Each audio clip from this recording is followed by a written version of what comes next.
नमस्कार, मैं हूं गार्गी और आप देख रहे हैं न्यूज वॉच इंडिया। राजस्थान में पहले गहलोत और पायलट के बीच थी हम आपके हैं कौन, और अब हो गए हम साथ साथ हैं। आरपीएससी और कर्मचारी चयन बोर्ड की भर्ती प्रक्रिया में सुधार लाने के लिए गहलोत सरकार मौजूदा कानून को और सख्त करने की मूड में है। सीएम अशोक गहलोत ने पेपर लीक करने वालों को उम्र कैद की सजा देने की घोषणा की है, जिसके लिए विधानसभा के अगले सत्र में बिल लाया जाएगा।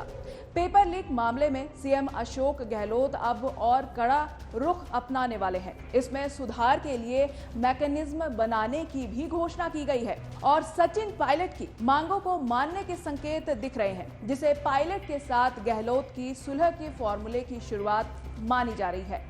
सीएम गहलोत ने ट्वीट करके नकल करने वालों को उम्र कैद की सजा देने की बात कही। एंट्रेंस प्रोसेस में सुधार की भी घोषणा की है।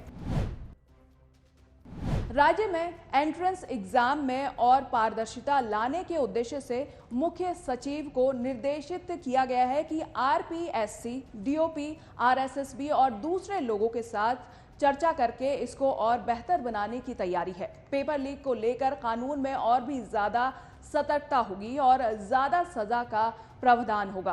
पहले अशोक गहलोत और सचिन पायलट के बीच इस कानून को लेकर मतभेद था, पर अब दोनों की राय मिलती नजर आ रही है। पायलट ने 11 से 15 मई तक पेपर लीक और बीजेपी राज के करप्शन के खिलाफ अजमेर से जयपुर तक पैदल यात्रा भी किया था। 15 मई को जयपुर में यात्रा खत्म करने के बाद सभा में पायलट ने सरकार के सामने 3 मांगे रखी थी और 15 दिन का अल्टीमेटम भी दिया था।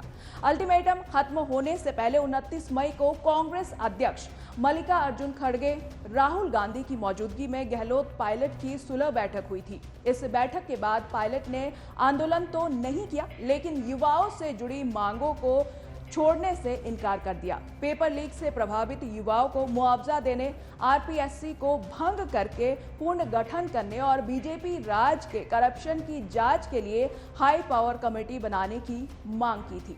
15 मई को भांकरोटा में जब सचिन पायलट ने जनसभा की थी, तब सरकार के सामने 3 मांगे रखी थी।